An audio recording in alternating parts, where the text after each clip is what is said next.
Hello friends, welcome to all of you on my channel. So we are doing the current affair of Vision IS, which is of October 2023. In the last session October we had read about international relations. So in this session we are going to read about economy. If you read carefully, then before reading check which topic you want to read.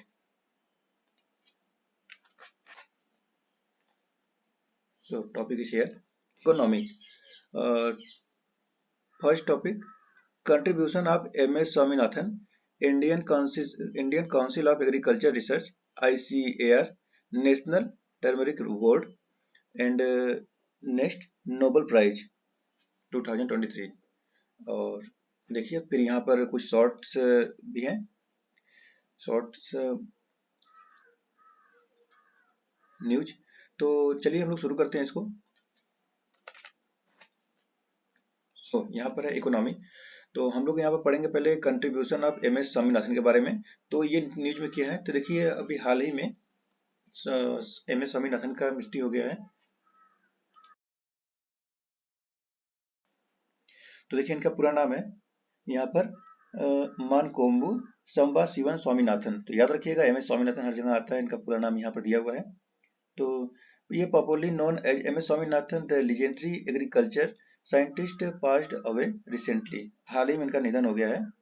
चलिए जानते हैं स्वामीनाथन के बारे में। यहाँ पर a plant genetist, he is regarded as the father and key architect of India green revolution and is also often referred to as farmer scientist. मतलब कहने का मतलब ये है कि ये अनुवांशिकी थे, पादप अनुवांशिकी, और जो कि उन्हें भारत के हरित क्रांति का जनक भी कहा जाता है, और उन्हें अक्सर किसान वैज्ञानिक भी कहते हैं, यहाँ पे फार्मर साइंटिस्ट।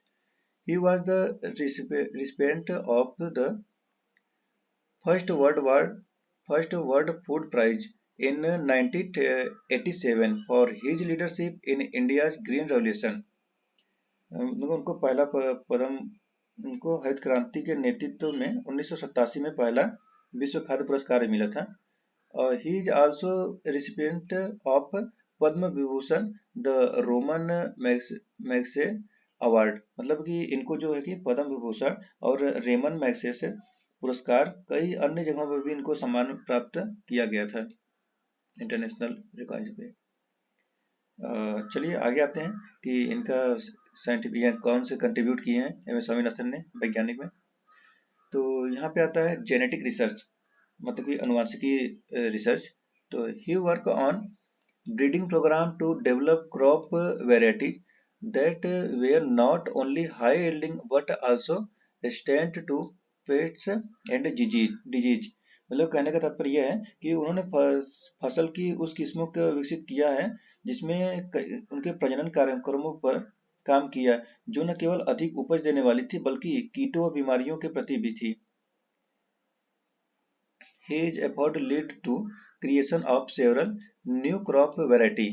यहाँ पे न्यू क्रॉप वैरायटी के बारे में है कि इन्होंने नई फसल किस्मों का भी निर्माण किया था, जो कि बेटर सूटेड इंडियन क्लाइमेट, जो कि ये यहाँ के भारतीय जलवायु के बेहतर अनुकूल थी।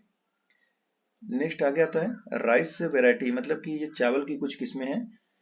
तो at the central rice research institute Cuttack Swaminathan worked in indica japonica, कट गया है, japonica rice hybridization program to develop fertilizer responsive high yielding and short stature varieties of rice।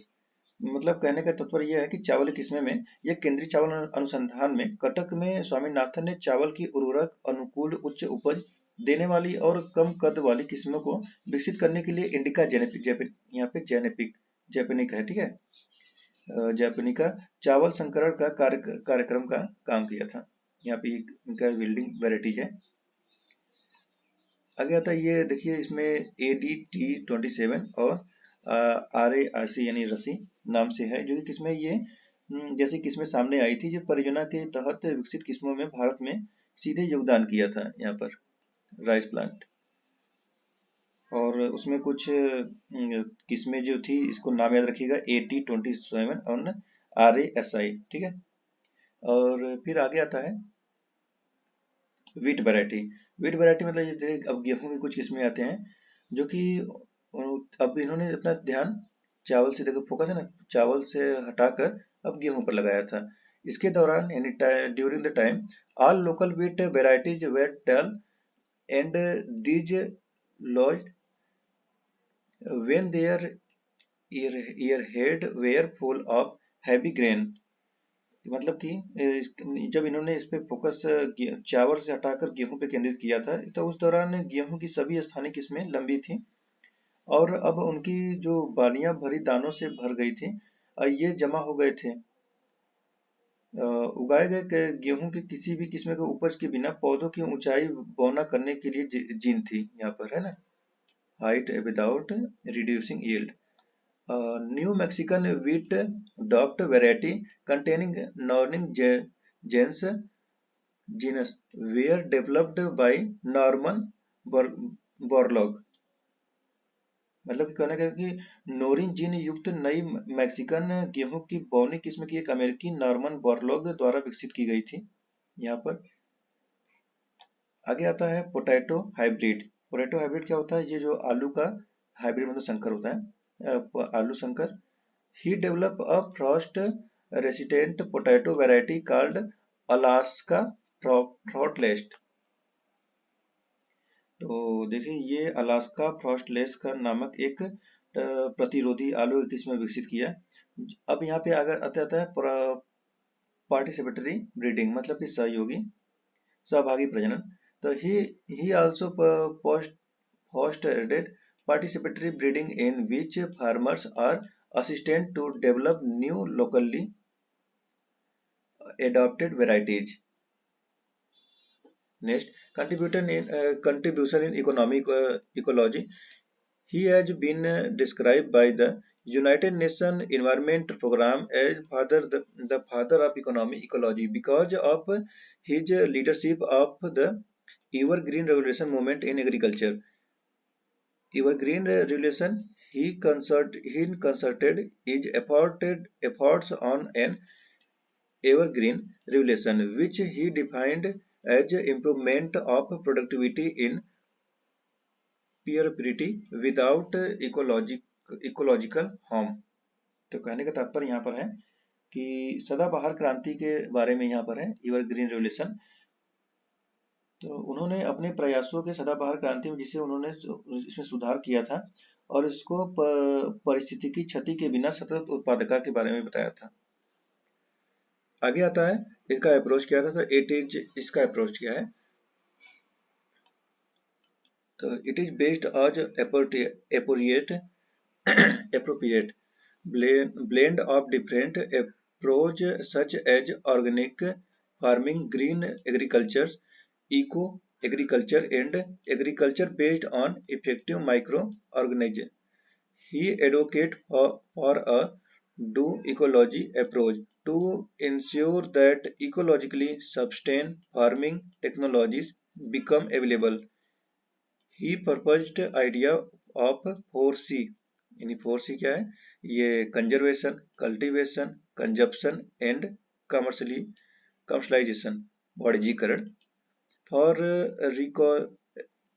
reconciling conservation and development in the sphere of farming activities। Technological adoption क्या है? तो technological adopt मतलब कि इसमें अब जितने भी ये इसमें हेरिटेज है और फसल है, तो उसमें टेक्नोलॉजी का यूज करने के लिए बता रहे हैं। और he promoted sustainable agriculture and development using the innovative, मतलब कि अब नए तरीके से कृषि किया जाए, नए तरीके से कृषि में इन्वॉल्व हुआ जाए, तो उसमें टेक्नोलॉजी अडॉप्ट किया जाए, उसी के बारे में। Policy and institutional contribution of MS Swaminathan aids relation till today. National commission on farmer NCF।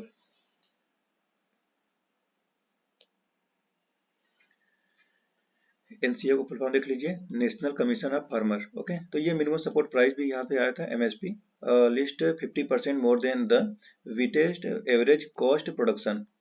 It also recommended formation of VKC, conservation, farming, soil testing, laboratories.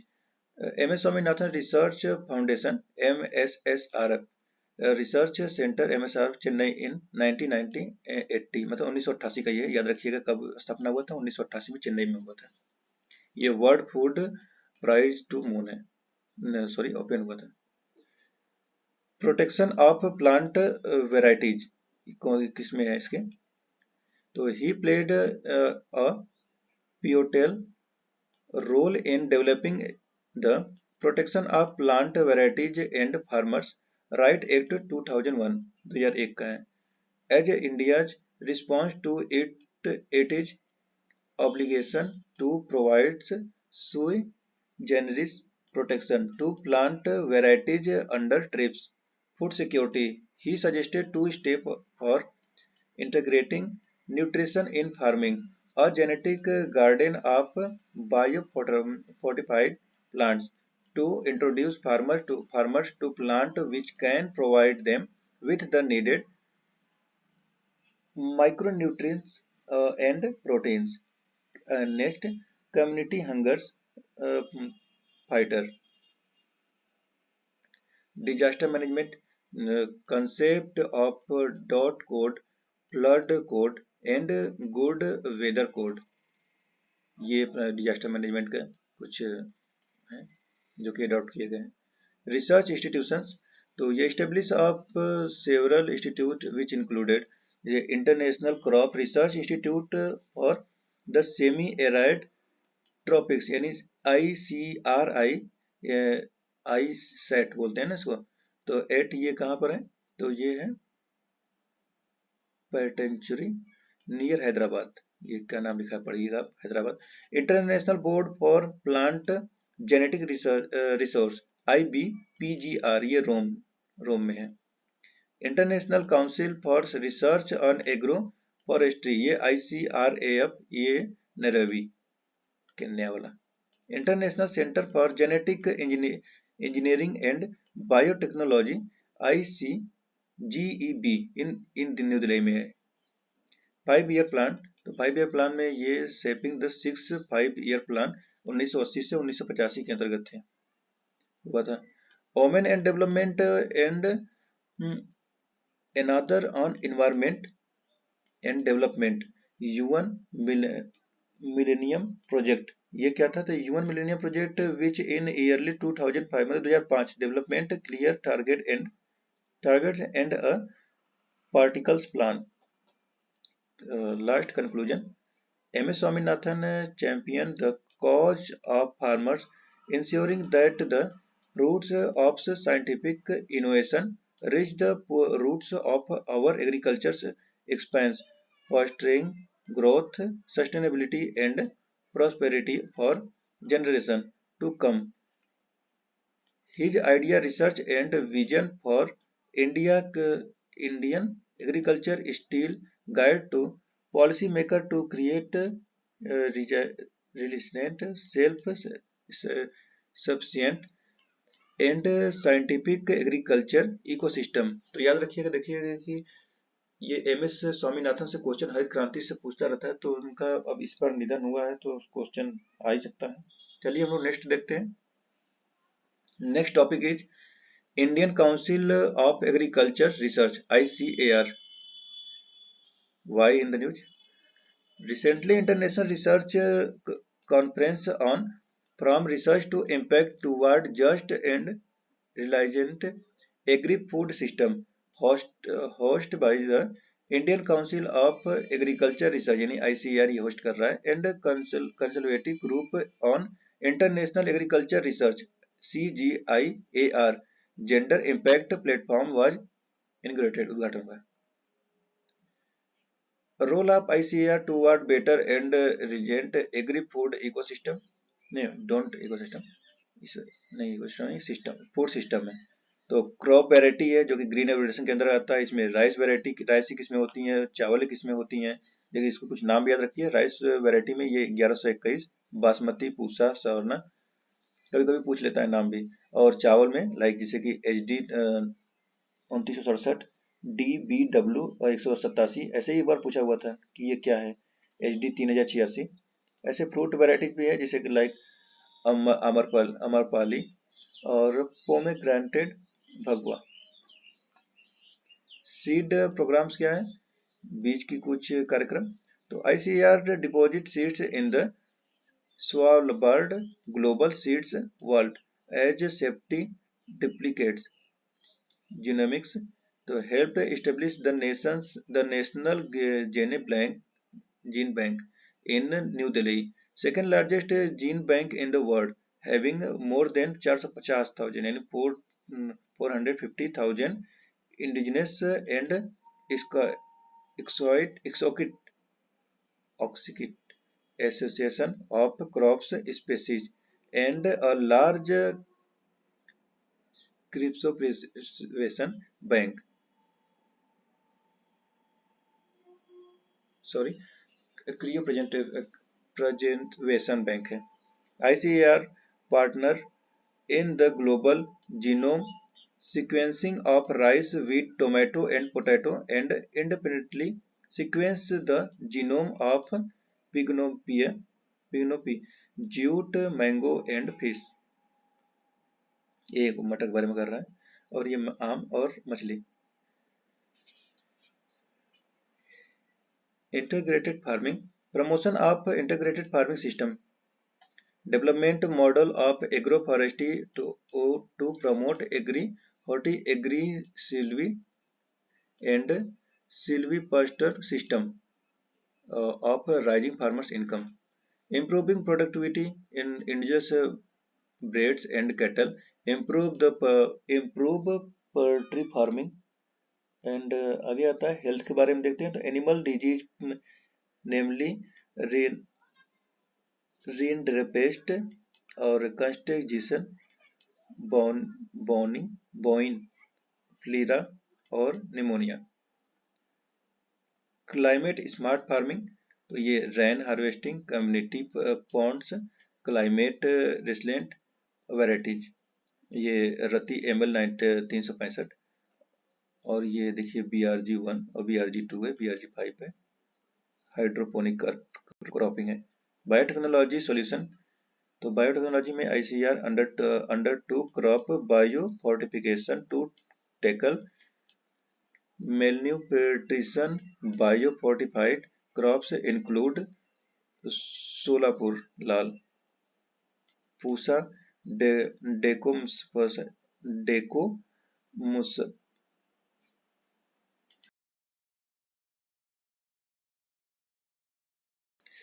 decomposer for in situ and ex situ, in situ and ex situ crop residue decomposition to mitigate residue burning problem, मतलब ये जो आग का जो problem है वो उसका problem बता रहा है।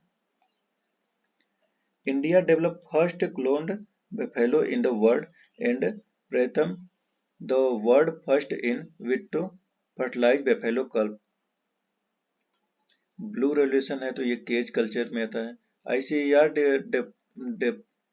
developed ecosystem health index EHI to monitor coastal ecosystem, identified biofans to mitigate effect of ocean pollution and intensified identification of invasive alien species. ICAR is working toward development of cold water fisheries sector in all the Himalayan state. Agriculture mechanization developed technologies in agriculture engineering, including millet mill, drone remote sensing, much laying machines, extra. यहाँ पे cultivation group international agriculture research के बारे में कुछ है 1971। यहाँ global research partnership for food secure future. अब आगे आता है नेशनल टर्मरिक बोर्ड के बारे में। क्या है ये, क्यों न्यूज में है? Government of India has establish of a national turmeric board in the state Telangana. Telangana में ये इसकी स्थापना हुई है, सरकार ने किया। जानते हैं ये नेशनल टर्मरिक बोर्ड के बारे में?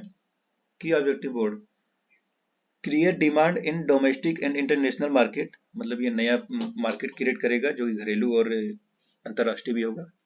New product and value addition भी होगा। Create and improve infrastructure and logistic, ensure quality and safety standard, document traditional knowledge, और encourage studies, clinic trial and research.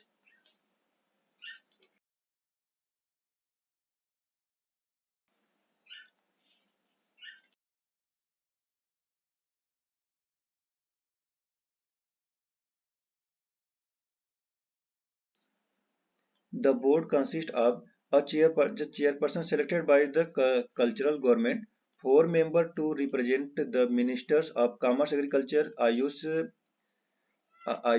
or pharmaceuticals. Eight other members related to turmeric value chain. The purpose board is to work under the aegis of Ministry of Commerce. Turmeric in India.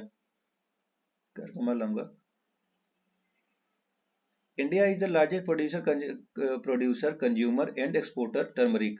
सबसे ज़्यादा भारत ही है, इसमें produce करने में है, consume करने में है और एक्सपोर्ट भी करने में। इसके कुछ फीचर हैं, देखते हैं। जैसे कि tropical plant belonging to the ginger families, temperature range, temperature ये 20 से लेकर 35 में टेम्परेचर तक होगा, और रेनफॉल 1500 मिलीमीटर तक। सॉयल इसका, तो ये ड्रेन रेड लोमी, मतलब ये लाल मिट्टी। ड्यूरेशन, तो ये रिजॉन एंड हार्वेस्ट 9 to 10 मंथ होता है plant. It containing a natural active ingredient called curcumin, which gives the turmeric its color and antioxidant and anti-inflammatory properties. Cultivation: turmeric is cultivated in an area of 3.24 lakh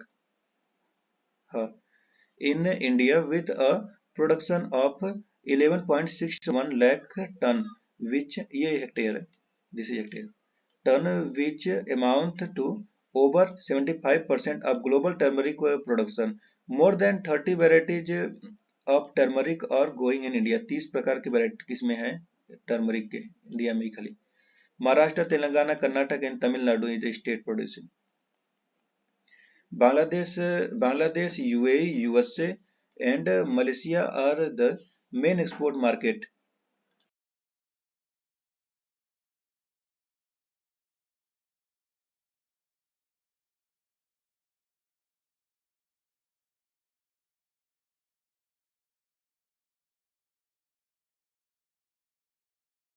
हाँ, okay, तो last is this is conclusion.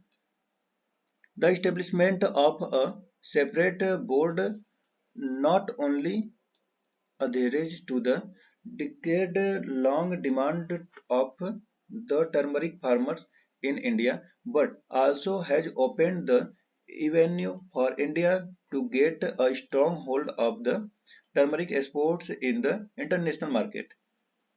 ठीक है, अब आगे आता है Nobel prize 2023। 1 minute का समय चाहेंगे।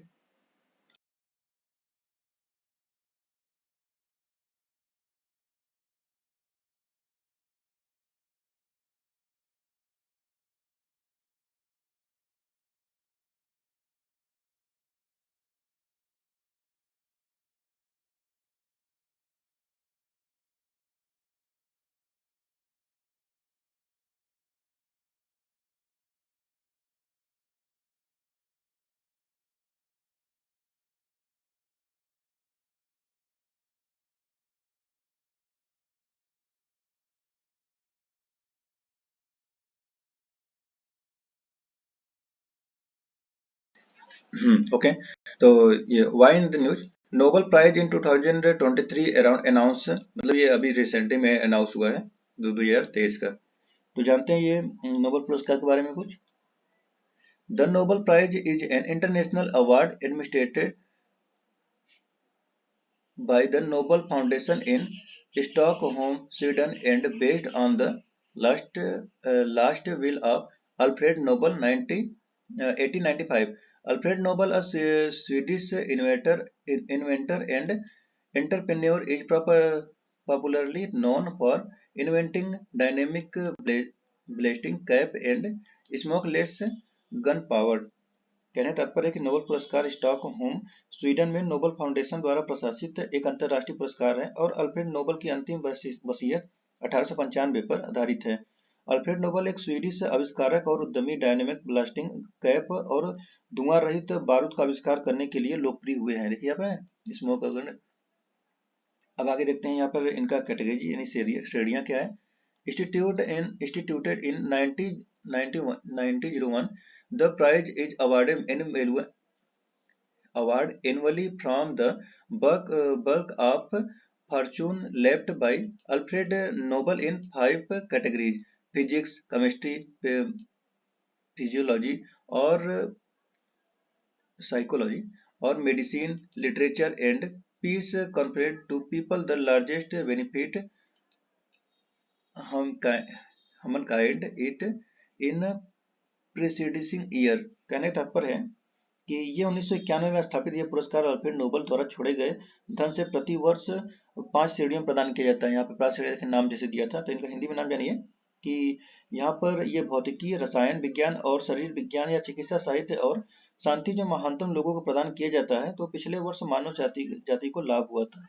अब यहाँ पर 6 कैटेगरी में छठे श्रेणी में क्या हुआ था कि वे आर्थिक एवं नोबेल पुरस्कार 1968 में ये रॉयल बैंक ऑफ स्वीडन द्वारा स्थापित किया गया था, जो पहली बार 1969 में प्रदान किया गया था। ओके, अब what do the winners receive,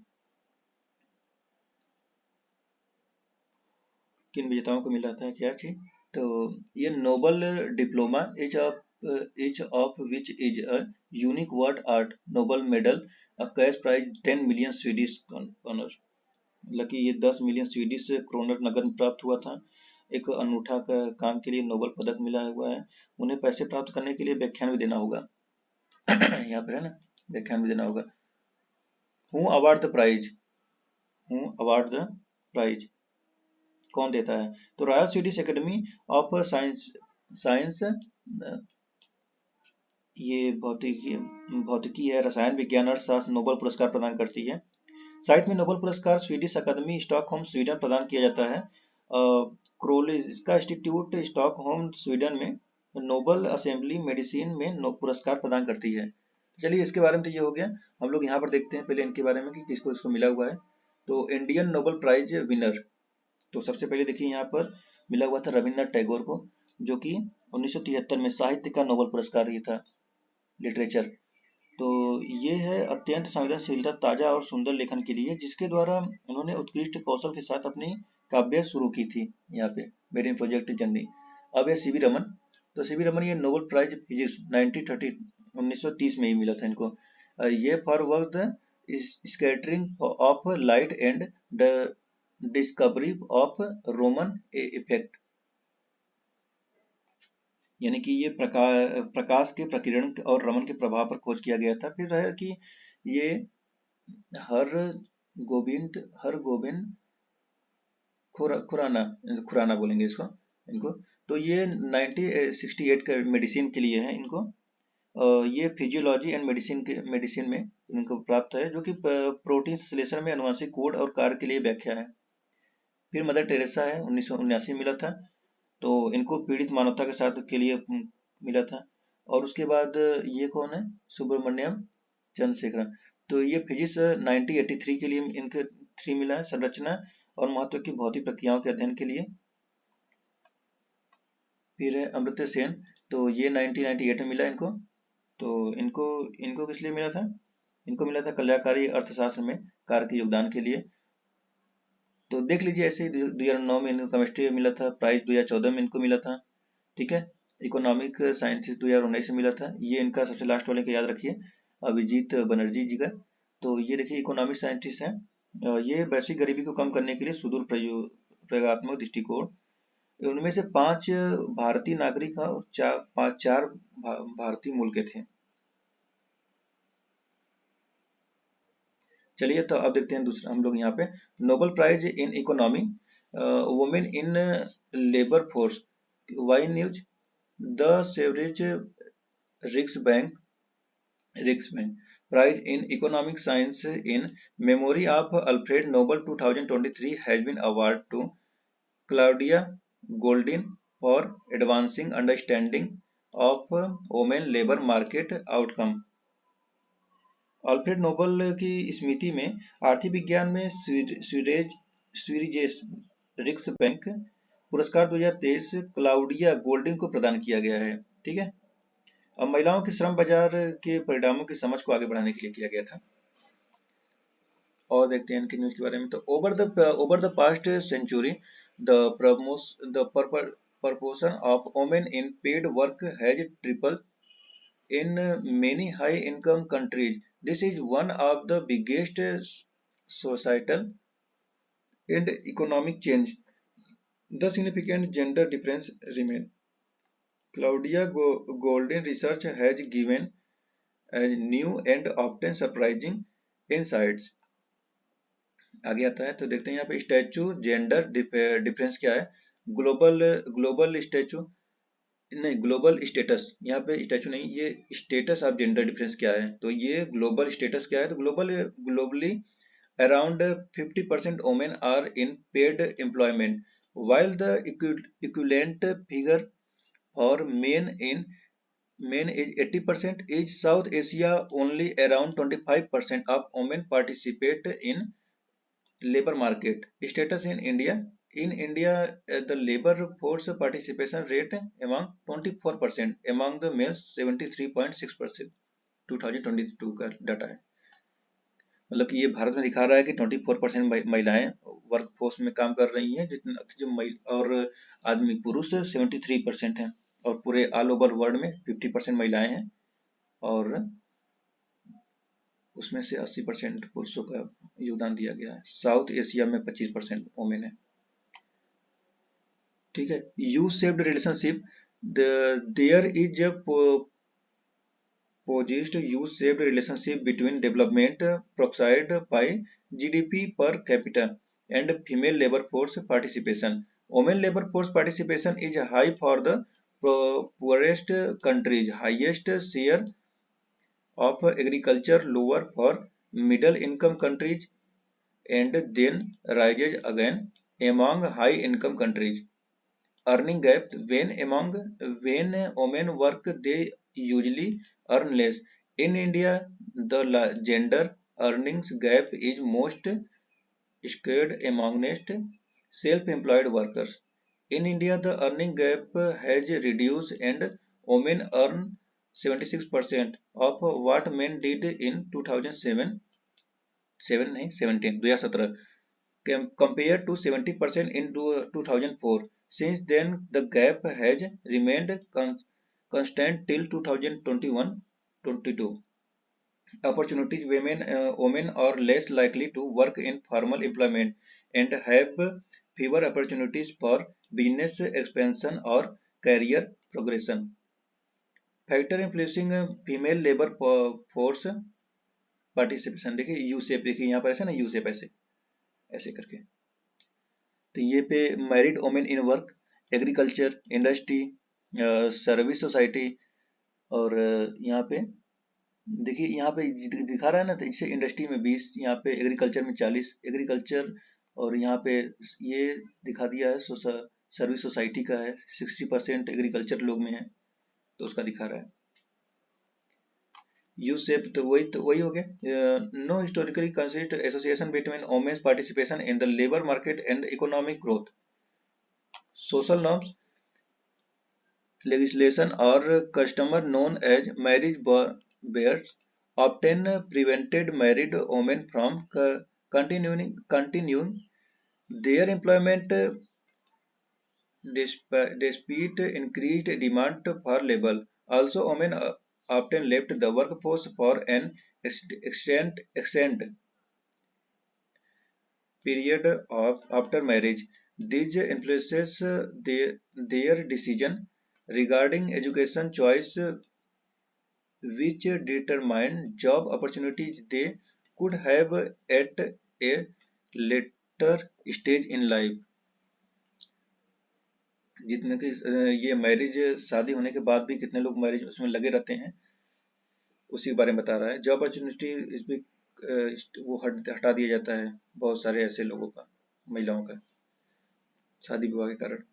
technological innovation of the contraceptive pill resulted in women delaying marriage and childbirth, thus increasing their education and career prospects.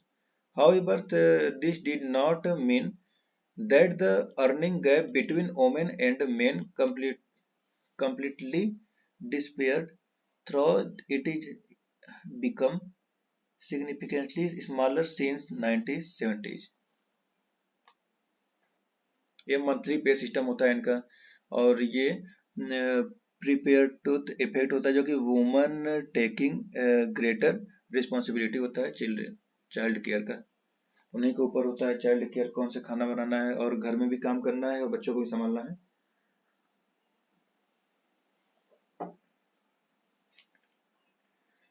Way forward देखते हैं आगे क्या रहा है। Reducing gender difference in the work force, तो सिनोलॉजी समस्या है। Assessment है और कलेक्टिव एक्शन, इन्वेस्टमेंट करना चाहिए उनके पढ़ाई वगैरह पे, जो कि इक्वल एक्सेस देना चाहिए इंफॉर्मेशन, एजुकेशन, हेल्थ केयर, और large dividend in term gender party. And आगे आता है कॉन्ग्रेचुलेशन एनवायरमेंट, जो कि उनका ऐसा रिफॉर्म देना चाहिए। एक minute.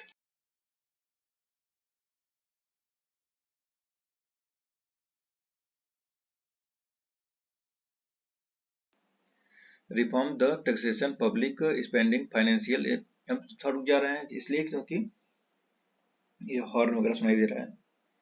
Infrastructure and regulation as well as labour market that remove institutional barrier, tackling various social norms. यहाँ पे लगभग cost of world economics $6 trillion का। Access to micro finance, micro finance को हमको एसेस देना चाहिए। जो international growth centre IGC project in India found that greater access to microfinance loan lead to significant increase the female labor.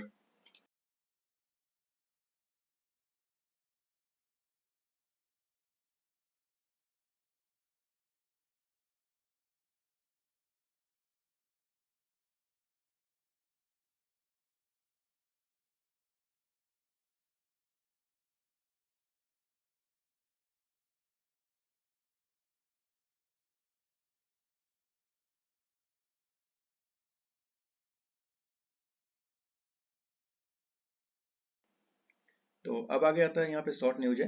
देखिए यहाँ पे पहला है periodic labour force survey PLF report 2022 से 2023 का है। Launch by national sample survey organisation NSSO in 2017, the key objective of PLFS is to estimate the key employment and unemployment indicator annually in the short time interval of the 3 months for the urban areas only current weekly status CWS in both unusual status and CWS in both rural and urban areas annually.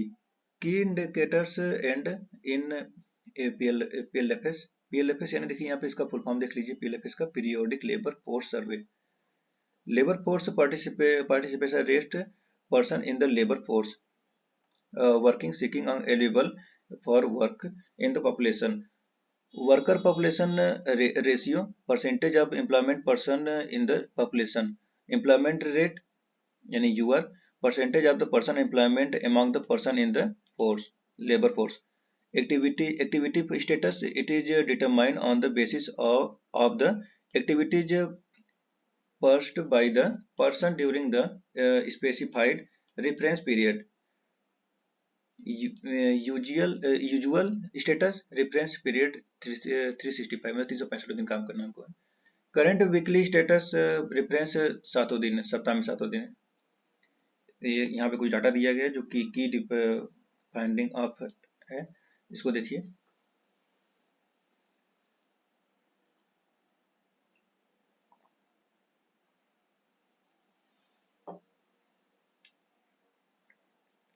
हाँ, तो ये 2017 का data है, 17-18 का, ये 2022-23 का है। तो यहाँ पर अगर हम टोटल देखेंगे तो पहले रूरल देखिए, लेबर फोर्स में, तो ये 2017-18 में 50% है और इसमें 60% है। 68 मतलब 61 मान लीजिए, ये 51 मान लीजिए, 50-60 लेके चलते हैं। अर्बन है 47% और ये 50%। टोटल मिलाकर देखते अगर देखेंगे तो यहाँ पर 49% यानी 50% और इसमें लगभग 57 यानी 58% 2022-23 में बढ़े। वही WPR में टोटल देखेंगे तो 46% और 2022-23 में 56% हो गया। यूआर यानी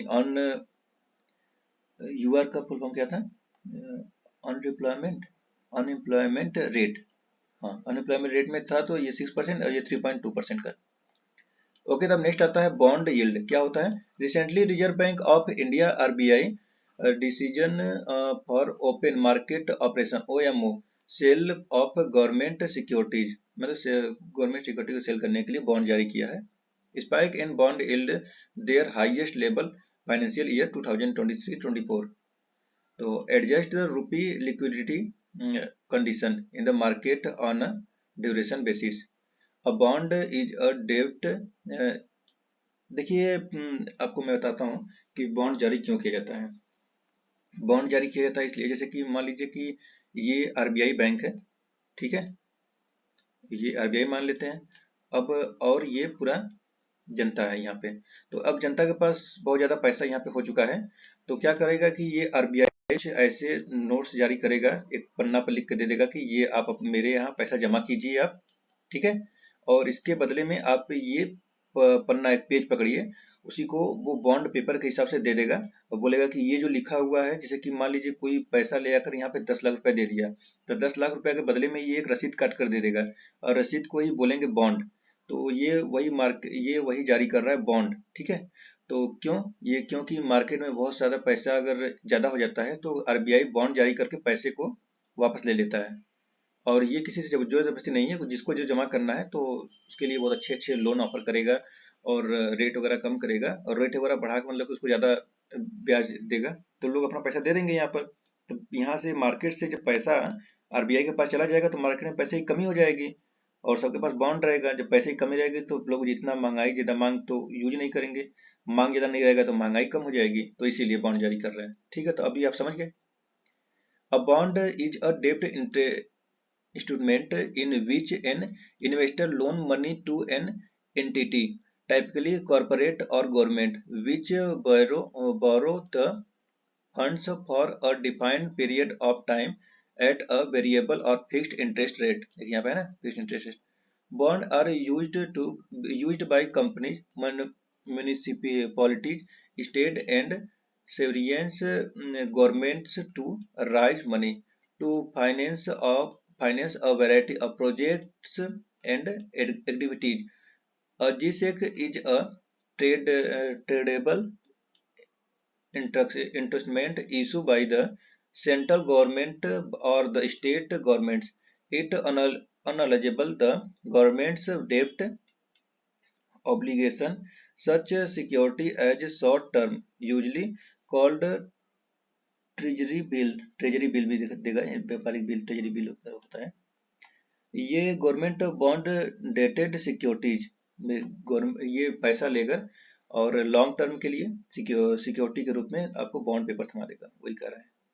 और bond will return of investor expect to receive each year over term to maturity, मतलब जब उसकी मैच्योरिटी पूरी होगी तो वो रिटर्न कर देगा बॉन्ड पेपर के हिसाब से, आपको पैसा जितना चाहिए उतना दे देगा। Summary of the over of return, और इसका interest rate on the cost borrowing and ensure करेगा। If market interest rate level rise, the price of a bond fall. Conversely, if interest rate or market yield decline, the price of the bond rise. The yield of a bond is inversely related to its price. When the price of a bond falls, yield rise. अब यहाँ पर तीसरा है trade and development report 2023। United nation conference on trade and development released trade and development report 2023। की finding of the report. The report discussed the current state of the global economy and highlight several changes. Global economic outlook. The world economic growth is projected to be 2.4% in 2023. 2023 में देखिए 2.4% है, ठीक है, economic growth. The entire global economy, except East and Central Asia, has slowed since 2022, varying trend are poorer nations in-depth nets, slower growth in major region, and inadequate multilateral response.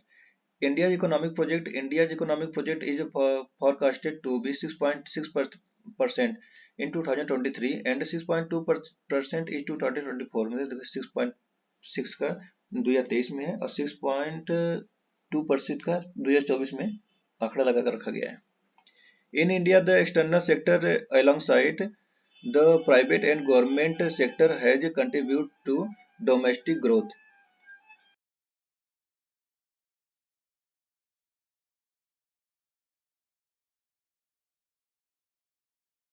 जब भी चालू कर रहा हूँ तब ये हॉर्न बजा रहा है, क्या ही करूँ. चलिए हम लोग आगे बढ़ते हैं. चलिए शुरू करते हैं. तो यहाँ पे रिकमेंडेशन है, तो फाइनेंशियल सस्टेनेबिलिटी है, सोशल प्रोटेक्शन है, एनर्जी ट्रांजिशन एग्रीमेंट है, तो G20 और WTA, IMF और world bank should be facilitate the energy transition technology transfer the relevant assets to finance for climate adaptation है, ट्रेड रेगुलेशन है और डेप्ट servicing and financial architecture reform है. ठीक है, तो यहाँ पर देख सकते हैं, यहाँ पे अंगरा के बारे में United nation conference and trade development about इसका देख सकते हैं. तो ये परमानेंट इंटर गवर्नमेंटल बॉडी है, याद रखिएगा इसको, इंटर गवर्नमेंटल बॉडी है ऑफ द यूनाइटेड नेशन. जिनिस इसका है इस्टेब्लिश बाई यूनाइटेड नेशन, देखिए यही है UNGA 1964 का, और मेंबरशिप ने 195 मेंबर हैं. और मैंडेट ये, तो ये 4 मेंस एरियाज है जो कि trade, development, investment and enterprise, technology and innovation and micro economics and development policies है. फंक्शन इसका है तो helps developing countries participate more equitability in the global economy, support developing countries effort to use trade, investment, finance and technology as a vehicle including and sustainable development. Other report by UNCTAD, Trade and Development Report, World Investment Report, Digital Economic Report, Technology and Innovation Report, a Review and Maritime Transport. तो इतने ये report जारी करता है. चौथा आता है prompt corrective action framework. RBI stand PCA यानी कि प्रॉम्प्ट करेक्टिव एक्शन के बारे में बोल रहा है. Supervisory norms to government on NBFC from October 2024.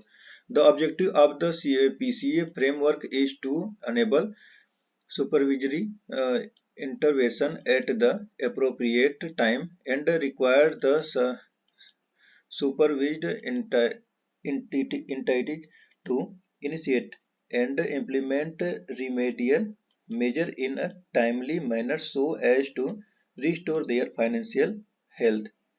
यहाँ पे करेक्टिव एक्शन है जो कि discretionary action related to government's capital profitability and business restriction and on dividend distribution, remittance of profit, restriction on branch expansion.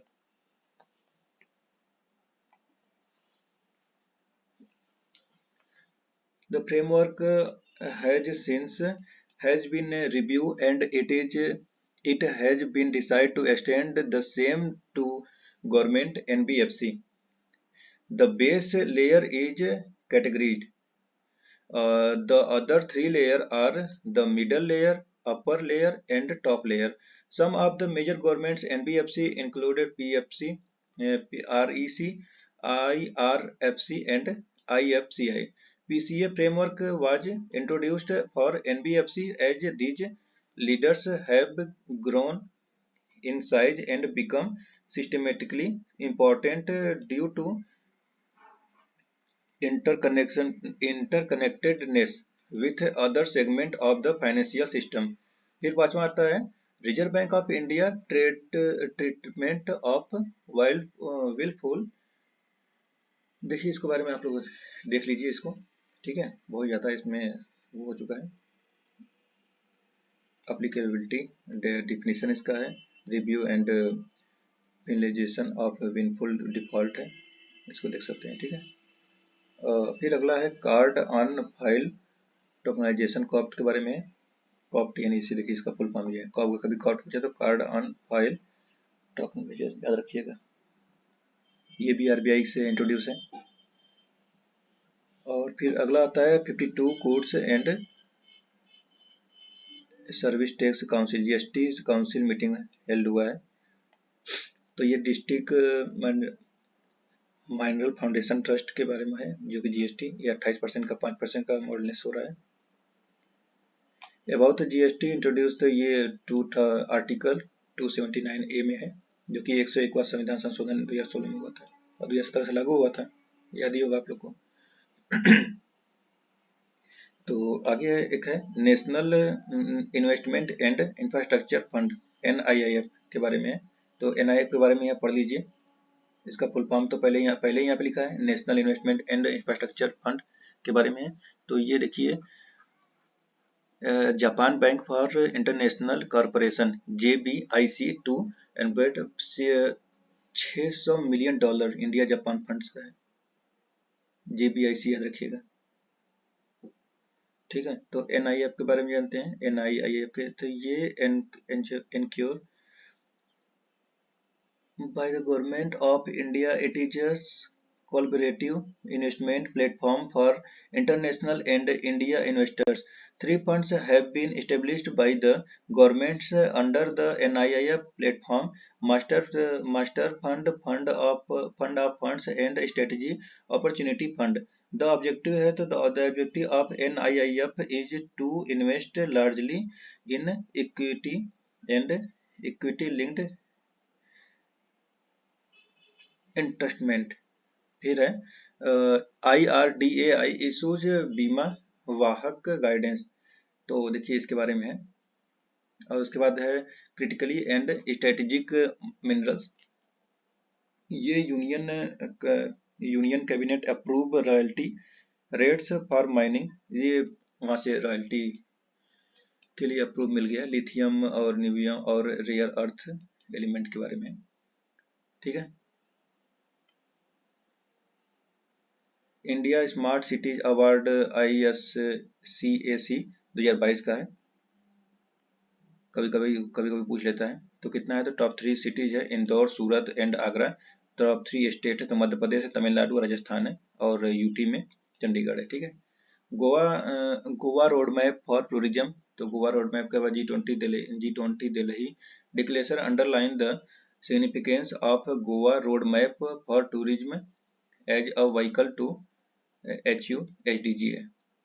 It identifies 5 priority areas in tourism: green tourism, digitalization, skill tourism, MSME, and destination management.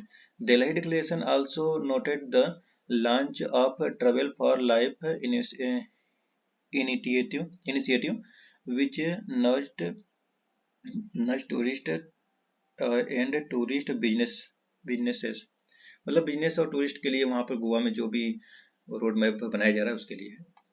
And आगे आता है तो scheme for remission of duties and taxes export products, ministry of commerce and industries करता है, और 30 जून 2024 ये scheme introduce as the duty remission scheme on export के लिए है, ठीक है। तो ये याद रखिए, ministry of commerce and industry. अगला आता है automatic status holder certificates. Automatic holder certificate से ये कहाँ से मिल रहा है, तो ये automatic holder certificate under foreign trade policy 2023 का है। आगे आते हैं तो देखते हैं project Mariana. Project Mariana develop by jointly by 3 BIS innovation hub centre है, इधर Swiss, Singapore and Eurosystem Hub Center, together with Bank of France, Monetary Authority of Singapore and Swiss National Bank. The project tests the cross-border trading and settlement of wholesale central bank digital currencies between financial institutions using new declaration finance technology concept on a public blockchain. Wholesale CBDC refers to the settlement of interbank transfer and related wholesale transaction in central banks reserves.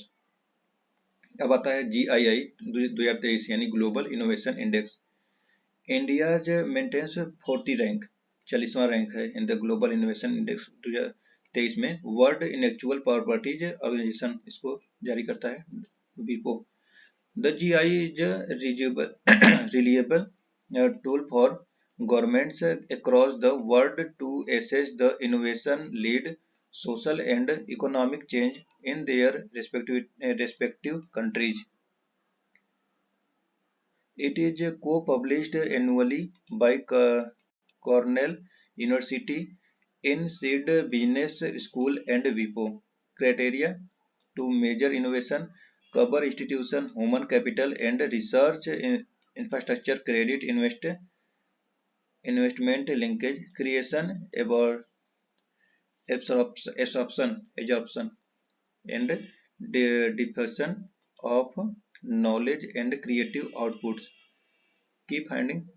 So for a 13th consecutive year, Switzerland ranks first in the GII. First rank देखिए इसका हुआ है GII में, Switzerland का है, और ये 13वां बार है। The strong technology progress and technology adoption like electric vehicle and automation. Status innovation in India, तो India leads to lower middle income group and is stable. India continue as a record holders by being innovation over performer for a 13th consecutive year. The ascent of India in terms of publication output ranking 4th in 2022, overtaking the UK 5th or Germany 3rd. India has 4 technology cluster among the top sub-cluster 100: Bengaluru, Delhi, Chennai and Mumbai. World international property organisation यानी कि विपो के बारे में है, तो ये जिनसे 1967 में हुआ एस्टेब्लिश यूनाइटेड नेशन के द्वारा। ऑब्जेक्टिव है तो ये developing and balance and accessible international intellectual property IP system. Membership 1993, 193 member हैं इसमें। ऑर्गेनाइजेशन स्ट्रक्चर ये general assembly and coordination committee के बारे में है, स्ट्रक्चर इसका है। मेजर ट्रीटीज क्या है? Paris convention for the protection of industrial property 1998, Bern convention for the protection of literary and artistic work 1928, patent cooperation treaty 1998. India is a member of all the 3 treaties. Multilateral Development Banks MDBS. G20 expert group released a report titled Bigger Bolder Multilateral Development Banks. The report was presented at the 4th G20 finance ministers, central bank, governments और market. अभी भी इसमें है, तो ये है emerging market bond index.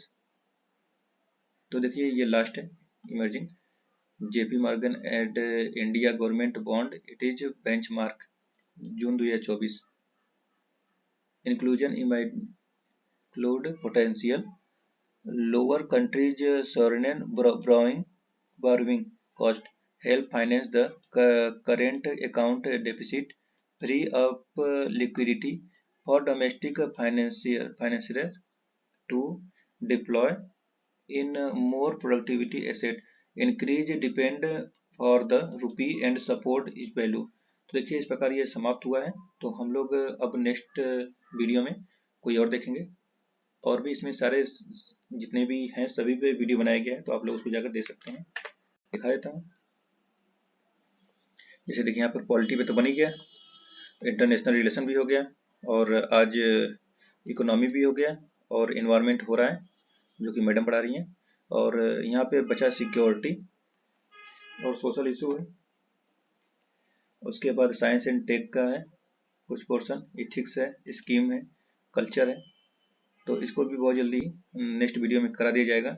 तो आप लोग ऐसे वीडियो देखते रहिए। धन्यवाद।